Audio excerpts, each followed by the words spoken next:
dan terima kasih atas kesempatan yang diberikan pada saya. Pertanyaannya begitu sulit-sulit ya. Ya, tadi ditanya tentang pesantren Krapyak. Betul sekali, pesantren Al-Munawir Krapyak ini didirikan tahun 1911. Berarti pesantren ini lebih tua dari Nahdlatul Ulama, pesantren ini lebih tua dari NKRI. Ya, dan luar biasa, meskipun pesantren ini dilahirkan tahun 11, tetapi pesantren ini eksis alhamdulillah sampai sekarang lebih dari 1 abad. Dan apabila ditanyakan tadi peran pesantren Krapyak, peran sebenarnya lebih ke peran Allahyarham Simbah Kiai Haji Muhammad Munawir terhadap kebangsaan dan kenegaraan, ya. Maka saya ingin mengingatkan bahwa waktu itu belum terbentuk NKRI. Jadi waktu itu yang ada adalah Nagari Yogyakarta, Kesultanan Yogyakarta. Dan hebatnya Allahyarham Simbah Kiai Haji Muhammad Munawir adalah salah seorang putra-putri terbaik Jogja yang dikirim ke Hijaz, dikirim ke Saudi Arabia bersama dengan, kalau tidak keliru, dengan Kiai Darwis. Kiai Darwis itu yang kemudian ketika pulang beliau dikenal dengan Kiai Haji Ahmad Dahlan, pendiri Muhammadiyah. Jadi Allahyarham Simbah Kiai Haji Muhammad Munawir adalah putra terbaik karena beliau mendapatkan beasiswa dari Hamengkubuwono ke-7, ya, bersama dengan diantaranya bersama dengan Kiai Haji Ahmad Dahlan. Dan ketika pulang dari tanah Arab, beliau pulang dan beliau mengabdi ke Keraton Yogyakarta yang waktu itu negara bagi Allahyarham Mbah Munawir adalah negara Yogyakarta, Nagari Yogyakarta, Kesultanan Yogyakarta. Jadi apabila ditanya tentang hubungan hubul waton minal imannya Krapyak atau Mbah Munawir terhadap negerinya yaitu Yogyakarta, betapa eratnya beliau diutus untuk menjadi pelajar di sana, kemudian pulang dan mengabdi ke negerinya, ya. Ini saya kira, ya. Dan lagi kalau kemudian negara Ngayogyakarta ini kemudian ikut bergabung dengan Negara Kesatuan Republik Indonesia, itu sebelum Allahyarham menikmati kemerdekaan Indonesia. Karena Mbah Munawir itu wafat sebelum kemerdekaan Indonesia, alias Allahyarham tahun 42. Sementara NKRI ini baru lahir tahun 1945. Dan memang dilihat dari peran itu betapa Allahyarham mencintai negaranya, ya, tidak hanya dibeasiswai tapi tidak kemudian mengabdi ke tempat lain, tetapi juga beliau tetap mengabdi ke institusi yang mengirimnya, yaitu Keraton Ngayogyakarta, ya. Itu saya kira. Dan sekali lagi, ya, barangkali harus diingat bahwa yang namanya cinta tanah air itu tidak hanya melalui perang, ya, itu bisa dimanifestasikan di dalam berbagai hal. Kalau Anda belajar, maka Anda belajar ngaji dengan sebaik-baiknya. Kalau Anda sebagai guru, Anda mengajar dengan cara yang sebaik-baiknya. Kalau Anda seorang polisi, tentara, Anda menjaga kawasan dengan sebaik-baiknya, maka itu adalah hubbul watan. Hubbul watan tidak hanya berlaku pada tanggal 17 Agustus atau hanya berlaku ketika tim nasional sedang bertanding, itu tidak. Hubbul watan dilakukan setiap hari, setiap kali. Bentuk kecintaan kita kepada tanah air kita. Ya.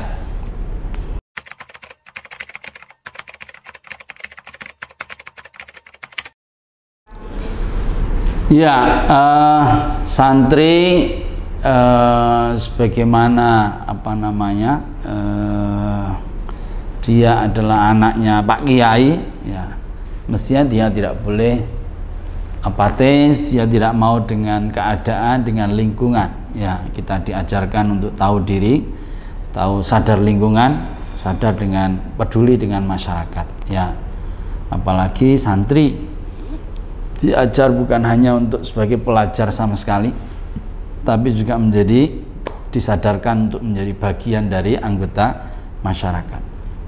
Sebagaimana kader dan warga Nahdlatul Ulama, santri mestinya paham bahwa di pundaknya itu ada tugas keagamaan, wadzifah diniyah, dakwah, amar ma'ruf nahi mungkar, mengajar, ya, dalam bentuknya yang apa saja.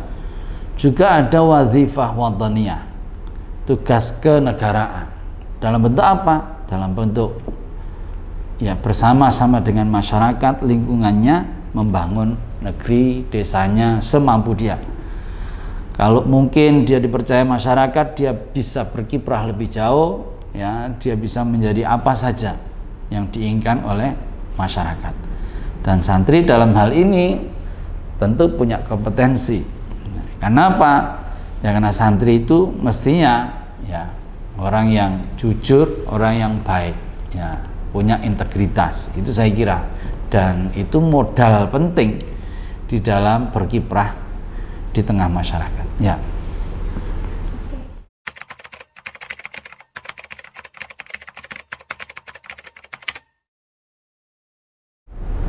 Ya, antara ciri karakter seorang santri adalah senantiasa sami'na wa ata'na kepada kiainya, kepada Pak Kiai, kepada Ibu Nyai. Kenapa? Karena santri berbeda dengan pelajar pada umumnya. Santri menganggap Pak Kiai, Ibu Nyai bukan sekedar gurunya, tetapi adalah murabbir ruh. Beliaulah yang mengatur urusan kehidupannya. Jadi tidak sekedar mengajar, tapi bagi santri yang namanya Kiai, Bu Nyai itu adalah pendidik. Bagi santri, Pak Kiai itu adalah seperti orang tuanya sendiri.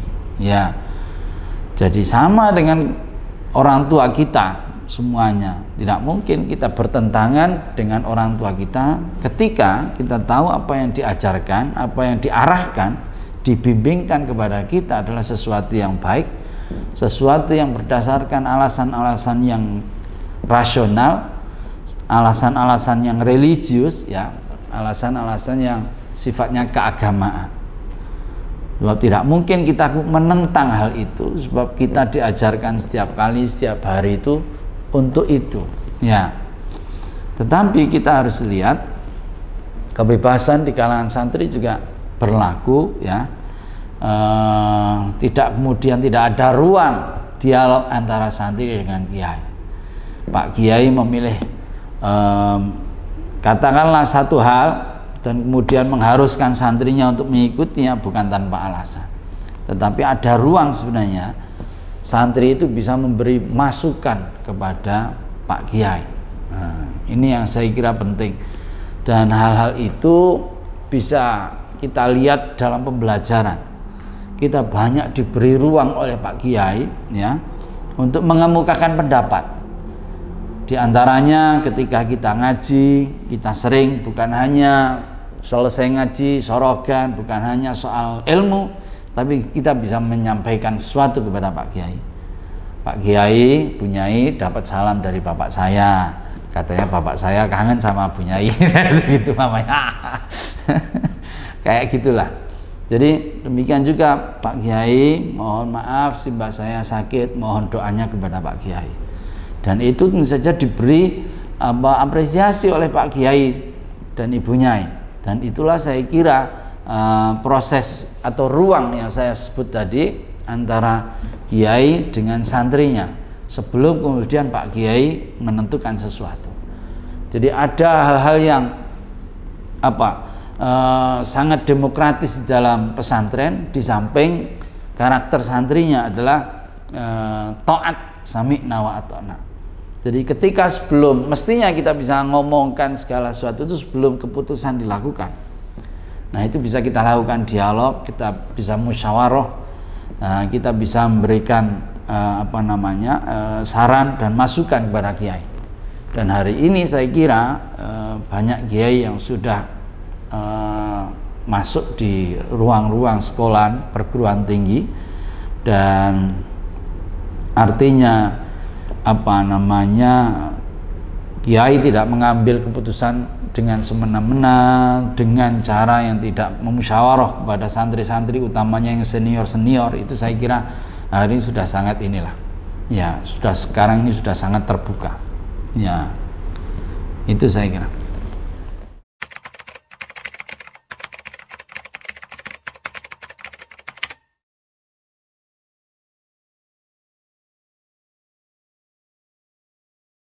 Ya, tidak ada kurikulum yang ideal karena kurikulum itu hanyalah seperangkat software yang kita siapkan untuk santri. Ya, tidak ada yang ideal karena santri katakanlah berasal dari berbagai daerah. Kita tidak mungkin bicara ideal sebab ketika yang datang itu dari Pantura, kebutuhannya beda dengan yang datang dari daerah, katakanlah pedalaman Ngawi, Madiun yang nggak ada lautnya dan seterusnya. Ya, orang santri yang punya tradisi orang tuanya itu pedagang beda dengan santri yang punya tradisi birokratis. Artinya orang tuanya adalah orang tua yang kepala desa atau jadi bupati atau yang jadi camat. Artinya birokrat yang mestinya kurikulum itu bisa yulabi, memenuhi kebutuhan dari masing-masing santri itu, dan itu tidak mungkin dilakukan oleh setiap pesantren. Oleh karena itu yang namanya kurikulum itu mestinya ambil yang jalan tengah.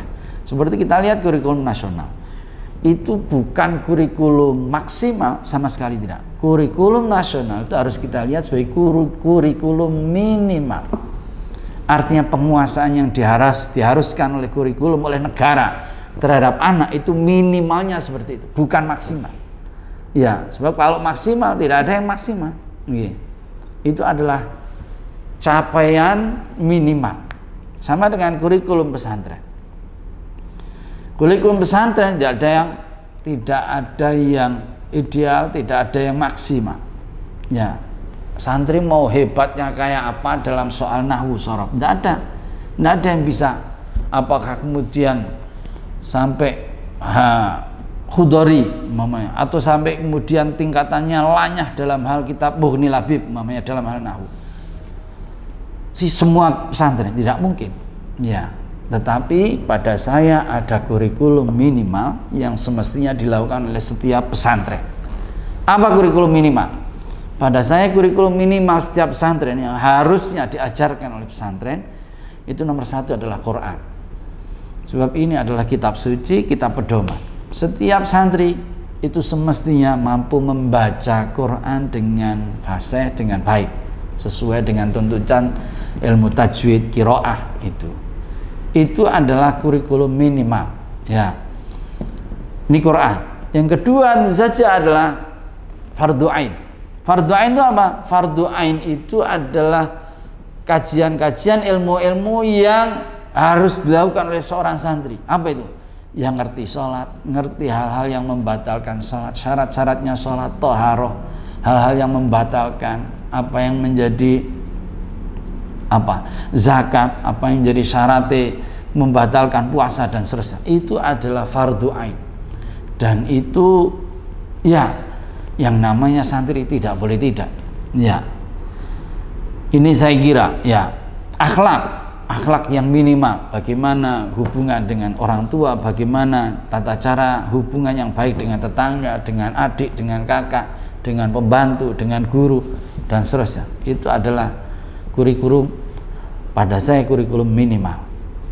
Yang selanjutnya yang bisa ditingkatkan pada saya adalah apa yang kita sebut dengan ilmu hal, atau apa yang kajian-kajian yang dibutuhkan oleh santri, dan itu tidak semua orang barangkali sama.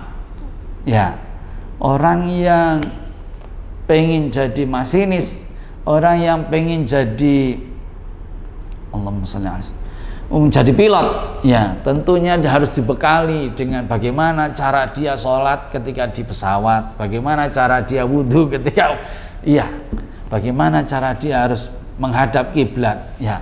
Sebab itu harus dilakukan dan itu harus dia miliki. Beda dengan kebutuhannya dengan pedagang. Ya, bagaimana hari ini dengan kripto, bagaimana dengan pasar modal, bagaimana dengan menukar uang asing, valuta asing dan seterusnya. Ini beda kebutuhannya.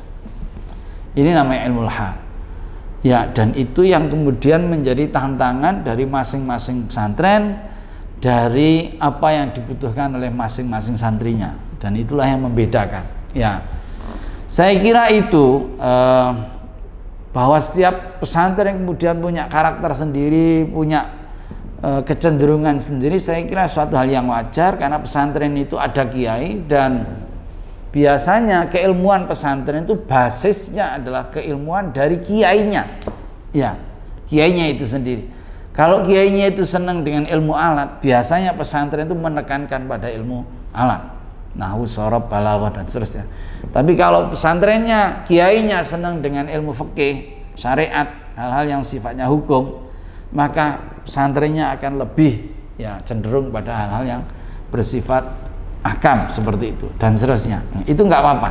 Tetapi pada saya kurikulum minimal tadi itu adalah Quran dan fardhu ain. Mau kemudian pesantren mengembangkan diri di bidang kejadukan nggak apa-apa, mau kemudian santrinya disuruh wiridan terus ya nggak apa-apa, atau santrinya kemudian harus melancar dalam bahasa Arab, bahasa Inggris, nggak apa-apa. Tetapi minimalnya itu harus bisa baca Quran yang baik. Yang nomor dua, ngerti dengan apa yang disebut dengan fardhu ain.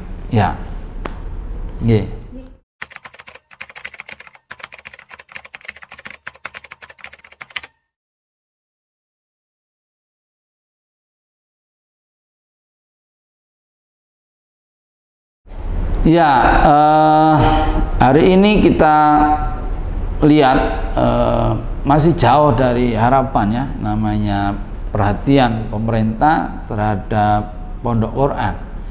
Pada saya masih jauh harapan, masih bisa ditingkatkan, masih bisa lebih, ya. Apalagi kita berada di Yogyakarta, ya. Pada saya, ketika Kesultanan Yogyakarta adalah Kesultanan Mataram Islam, ya, Kesultanan Islam ini yang di bawah ini Islam, ya. Sultan kita ini Khalifatullah, artinya khalifah bagi kaum muslimin di Indonesia, di daerah istimewa Yogyakarta. Tetapi yang kita lihat ini masih sangat kurang perhatian wabil khusus kepada penghafal Quran. Di banyak daerah provinsi kita sudah melihat bagaimana pemerintah memberi santunan, memberi insentif kepada para penghafal Quran. Kita punya dengar ada gubernur bilang one village one penghafal Quran, satu desa harus ada satu penghafal Quran dan seterusnya. Ya, tapi ini kita masih jauh. Dan ini pada saya adalah tantangan kita semua, bagaimana memahamkan, ya, memahamkan pentingnya Quran ini dibumikan. Bagaimana mungkin kita tidak membumikan Quran ketika Quran ini adalah kitab suci, pedoman kita semua kaum muslimin.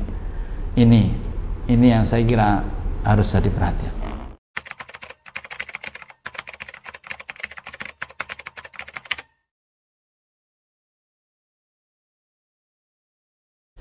Ya, betul sekali. Dibalik, kalau tadi kita minta perhatian pemerintah, pertanyaan ini adalah meminta perhatian dari pondok pesantren, khususnya pondok pesantren Al-Quran.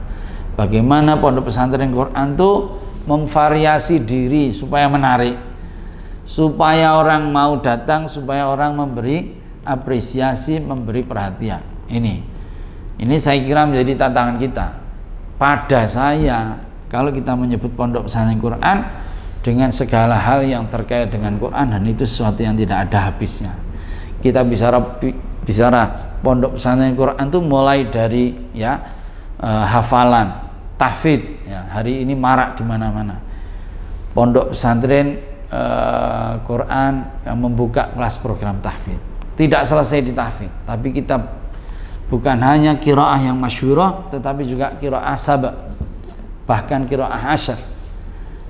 Ini adalah inovasi, ini adalah hal baru yang saya kira terbuka untuk setiap pondok pesantren Al-Quran. Demikian juga tidak selesai di dalam kajian-kajian yang bersifat qiraah.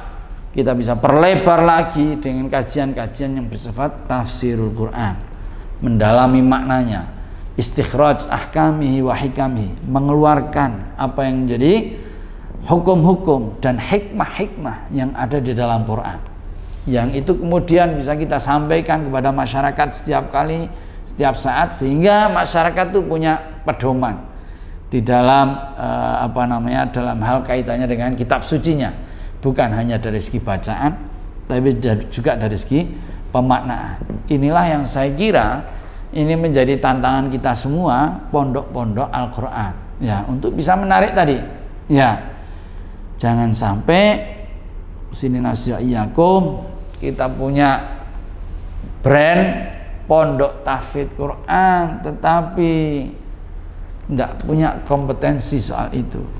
Ini naudzubillah min dzalik. Dan ini banyak orang ngomongnya hafal juz 5, yang dihafal juz 5 yaitu yang bisa disemak hanya juz 5, juz 1, 2, 3, 4 nya nggak bisa disemak. Nah ini namanya, justru ini mohon maaf, ini mendegradasi pondok pesantren tahfidzul Quran ya. Sebab apa? Sebab kompetensinya sangat sangat ngisin-ngisini gitu. Dan ini yang banyak sekali saya lihat di mana-mana. Kalau ada pendaftaran madrasah itu anak datang, ini sudah hafal 15 juz, ini sudah ada 10 juz.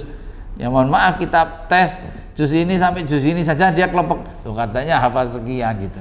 Kenapa? Berarti kompetensinya tidak dimaksimalkan. Dan ini saya kira tidak boleh terjadi dengan pondok pesantren kita, pondok pesantren Al-Munawwir Krabia ini. Krabia ini sudah menjadi brand. Krabia ini didirikan oleh Allah Yarham sebagai Haji Muhammad Munawwir sejak awal memang untuk dirasah Qur'aniyah. Nah inilah yang harus kita pertahankan ya, bersama-sama dengan cara apa ya, mulangnya yang benar-benar dan santrinya yang memang betul-betul menunjukkan kompetensinya. Jangan sampai bilangnya hafal 10 juz tapi tidak bunyi. Nah ini mohon maaf, itu ngisin-ngisini ya.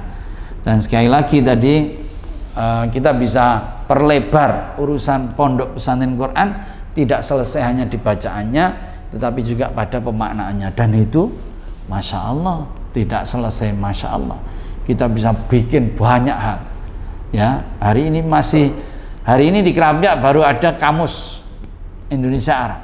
Coba dimotivasi anak-anak itu yang tahfidzul Quran, kamus Quran Indonesia Arab belum ada, dan ini bagus sekali ya.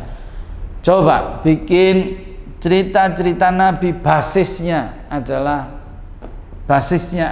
Quran. Semua yang ada di Quran itu dieksplorasi. Sudah ada memang Qashasul Anbiya'nya Imam Ibnu Katsir dan seterusnya. Tapi ini mari kita jadikan, atau kisah Nabi apa yang kemudian dijadikan buku apa, skripsi apa, sesuatu yang masih sangat terbuka, diaktualkan dengan keadaan hari ini apa. Masya Allah, ini masih sangat banyak sekali dan layak aktual. Ini masih sangat terbuka ya.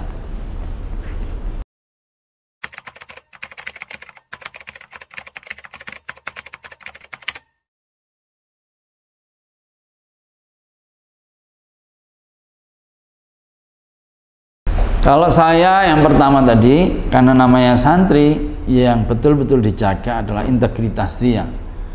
Kalau dia menyatakan sebagai sarjana muslim, ya betullah dia harus mencerminkan diri menjadi seorang sarjana muslim.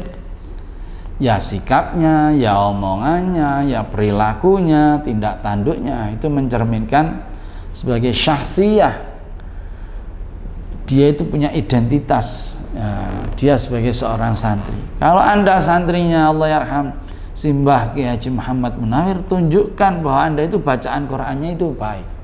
Ya, kalau Anda murid atau santri dari Ibu Nyai Nafisa Ali, tunjukkan bahwa Quran Anda itu seperti ya orang dengar itu kayak bacaannya Bu Nyai Nafisa Ali dan seterusnya, dan itu kepada semuanya saja. Ya, itu artinya sampean punya integritas, syahsiyah, identitas kesantrian itu tidak boleh tidak. Itu nomor satu. Yang kedua, kompetensi. Kalau sampean itu sarjana apa, Anda itu sekolah apa, itu harus Anda tunjukkan bahwa Anda itu mampu.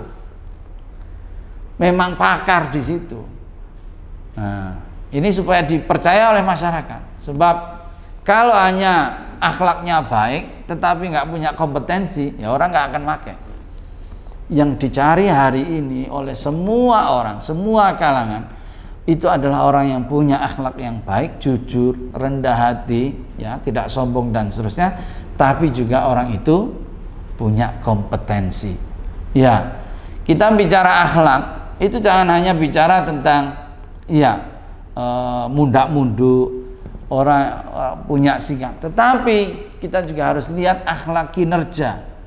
Menjadi santri yang cekak-cekak, santri yang disiplin, santri yang tepat waktu, santri yang ya, ini adalah bagian-bagian dari apa yang kita sebut dengan ya kinerja, ya, dan itu menjadikan orang itu percaya sama kita. Nah, jadi tidak cukup hanya punya akhlak tapi nggak punya kompetensi. Kita harus punya akhlak, perilaku yang baik, mencerminkan sebagai santri, tapi juga kita harus punya kompetensi, kemampuan untuk membuktikan bahwa kita ini betul-betul mampu di bidang yang kita tekuni. Ya.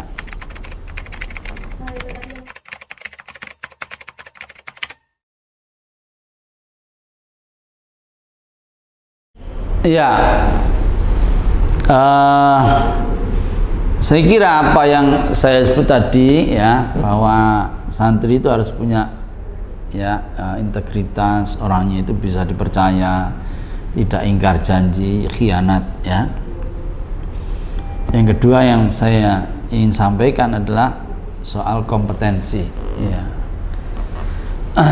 Ini seperti yang disampaikan oleh sahabat Zaid bin Thabit ya, kepada Khalifah Abu Bakar radhiyallahu anhu.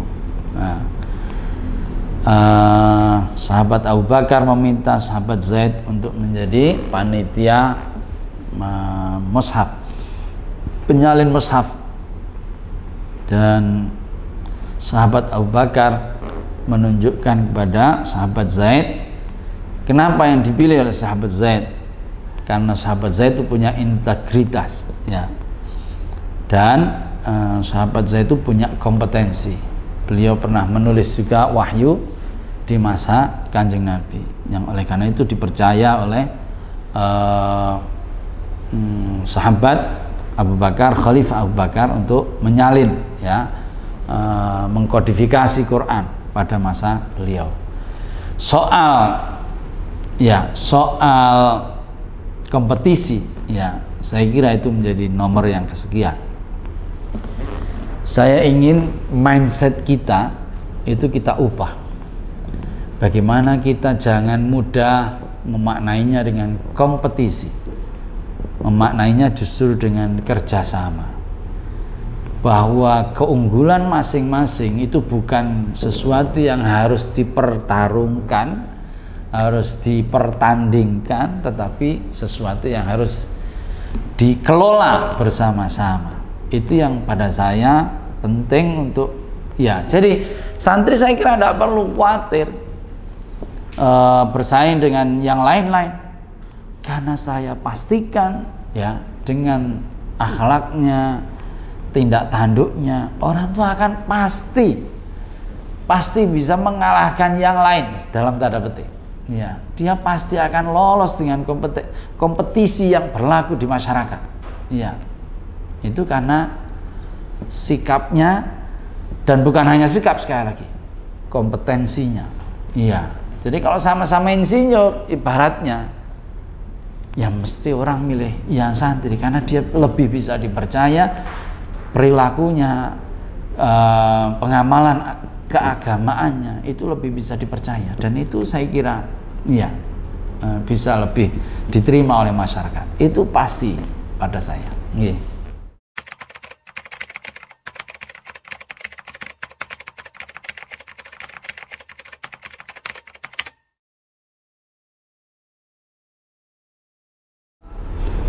Santri bagaimana supaya lebih peka dan peduli, saya kira itu sudah kita sudah membiasakan di dalam pondok pesantren. Mestinya ya kita menyiapkan perangkat anak itu untuk bisa punya jadwal kebersihan di masing-masing kamar, kemudian masing-masing asrama, kemudian bahkan di pondok pesantren secara umumnya.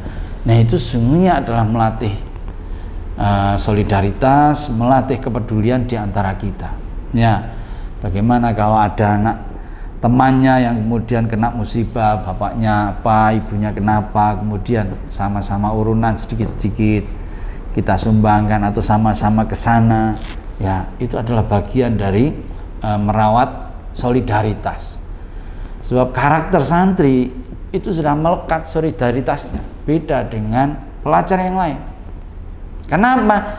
Karena kalau santri hidupnya 24 jam bersama-sama.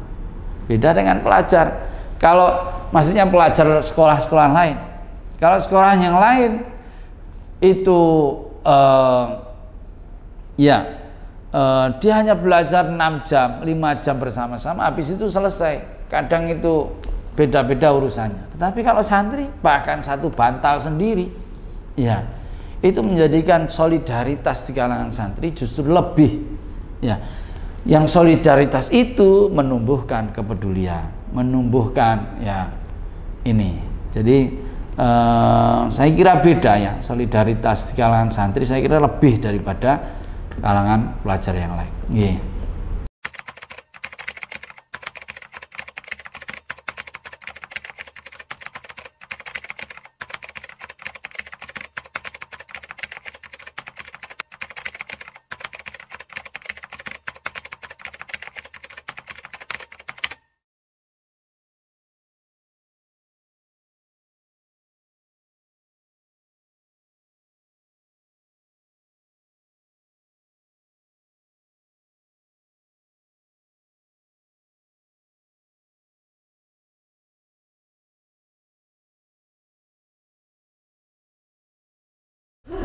Kembali lagi ya, kita kembali kepada pedoman kita.